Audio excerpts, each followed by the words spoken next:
سلام عزیزم. سلام. خوبی؟ چه خبر؟ قربونه سلامتی. تو خوبی؟ قربونه. کجایی؟ بیرون. با کی؟ با 2 تا از دوستان. کجایی؟ من بیرونم.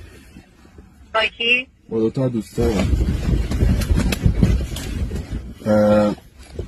میای بیرون ببینمت؟ باید با دوستان صحبت کنم. صحبت کنیم چی میگه؟ ببینم دوستاتو. بچه ها سلام. دوستان اوکی دادن.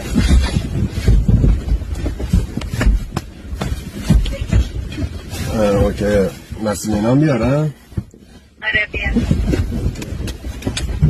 باشه پس میبینم تا دیدم. فعلا باید خدا.